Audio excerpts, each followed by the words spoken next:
Catherine, we have not spoken since that day on the set with you and John Cusack. Yeah. And of course, you know I didn't make the final cut. It happens to us all. I Please know. don't. You cannot speak to the director for the rest of your life. That's what usually happens when that happens. Or the editor. I told... But you were wonderful. Well, see, that's what I'm telling everybody. I said I was wonderful. You upstaged us so much. Catherine and John messed up, and so Joe had to take it out of the picture. Yeah. What can I tell you? Yeah, exactly. But anyway... Did you enjoy it, though? It was fun, huh? I told Joe I would rather have had the experience of doing it Yeah. and not getting in the film, Yeah. you know, Yeah. than if they had canceled me going out there. Yeah, it was 'Cause fun. It was a great day. Yeah. Now, there are several things about you that really impressed me that day. One of them was you and John would do many takes working out this scene. And at one point you said to Joe Roth, the director, would you like to see me tear up a little bit when I'm saying thus and such and so and so? And he said, well, give it a try. And you're sitting there talking, chatting, and all of a sudden you come to this certain place and you teared like on cue. I know. Have you always been able to do that as an actress? No, it's kind of a technique, really. You know, for something on a comedy level. You know, I think on an emotional level, where it's, you know, it's much more intensity. But someone who just, you know, is basically faking it. I was faking it, but it looked as if I was doing it. You know, so no, I just think that, you know, the character my Gwen was just, you know, so on the edge of everything that she could just burst into tears and then be hysterical laughing on the next, you know.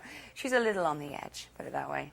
Well, you were really into the character. I had so much fun playing her. I really did. I had a ball. I didn't want to put it to bed.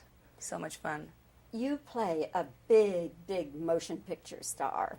And I know from your background that in England, before you came to the States, you were a huge star on television. Mm-hmm. You couldn't go any place that you didn't attract a huge throng of people. I know. Now you came to the States. Nobody knew you. No.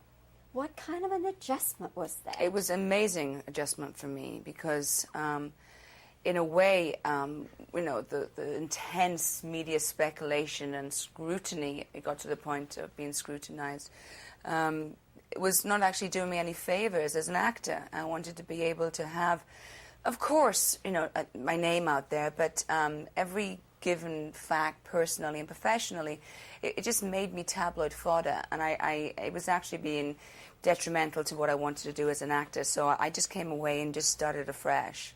But when you came to the States and it took just a little while to get going, were you frightened?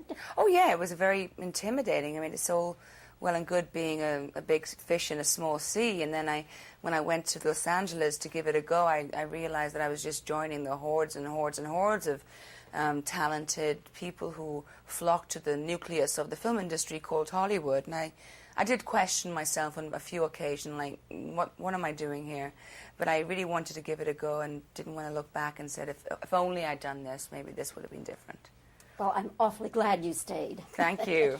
And congratulations on a great performance. And I can tell you all that she's nothing like this woman she plays. Thank you so much. Promise. You remember that. I'm playing Mother Teresa next. Very good.